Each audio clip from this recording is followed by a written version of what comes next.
In this video, we will study Mendel's experiment on the dihybrid cross. In the dihybrid cross, two pairs of contrasting characters are taken into consideration. Mendel performed more experiments on hybridization, in which he considered more than one pair of contrasting characters. He brought about a cross between a pea plant producing round and yellow colored seeds and a pea plant with wrinkled and green colored seeds. So in this cross, two pairs of contrasting characters are considered. One is the color of the seeds and second is the shape of the seeds. And that is the reason why it is called a dihybrid cross. Now Mendel selected the pea plants producing rounded yellow seeds and wrinkled green seeds as parent plants. During gamete formation in P1 generation, the pair of gametes separate independently. That is, in the dominant plants, only capital RY type gametes are formed and not capital RR and capital YY. Similarly, in the recessive plants, you will see only the recessive gametes, that is, small r and y, are formed. So we can say that each pair of the genes is represented in the gamete by only one gene from that pair.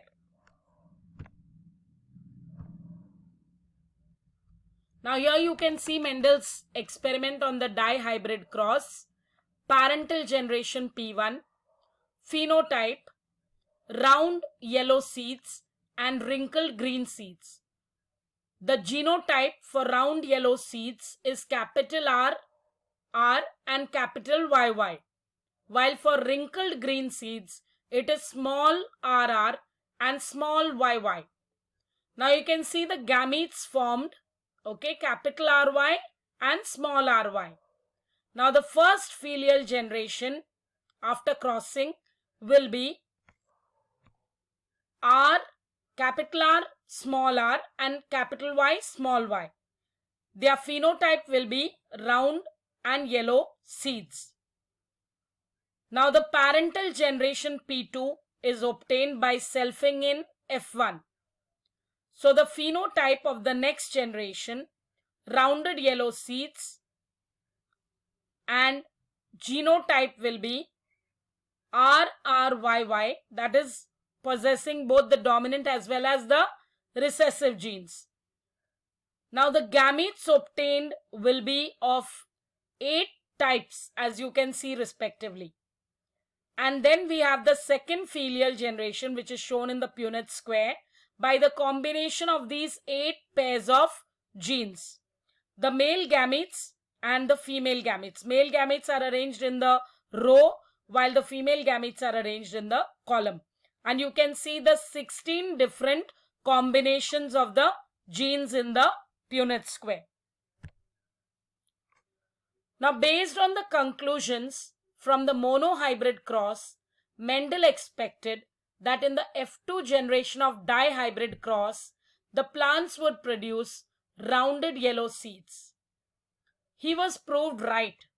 Though the genotype of these plants was capital R, small r, capital Y, small y, but their phenotype was like the parents producing rounded and yellow seeds. Now this is because yellow color is dominant over green and round shape is dominant over wrinkled. So due to the combination of two different characters in the F1 generation of the dihybrid cross, these plants were known as dihybrid plants. Plants of the F1 generation of dihybrid cross produce 4 types of gametes. As you can see, out of these gametes, 2 types of gametes are similar to those of the P1 generation, and F2 generation is formed through the selfing of the F1 plants. The pattern of inheritance of characteristics from F1 to F2 is shown in the table. You can go through it in your textbook. It is given on page 187.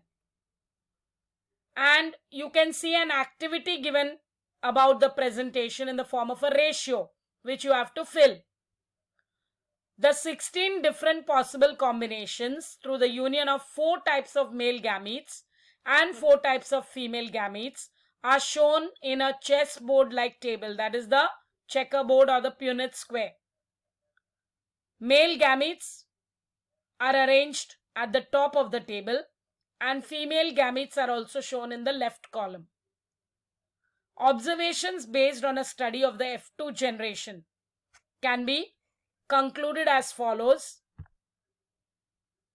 So if you see the Punnett square here, you will notice that the phenotypic ratio, yellow round 9 plants, yellow wrinkled 3, green and round 3, and green and wrinkled 1.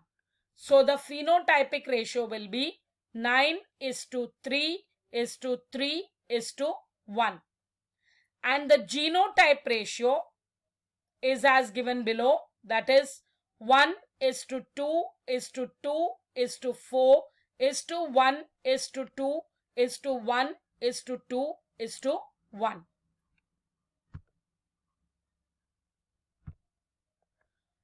Children, please practice the Punnett square combinations for both monohybrid and dihybrid cross, and you have to learn the genotype and phenotype ratios for both the types of crosses. Okay, so this is a very important aspect of this particular chapter. Now teacher Meenal will be continuing with this chapter from genetic disorders in the next video, which will be posted on Thursday. So with that, we come to the end of this session. Thank you very much for rendering a patient ear.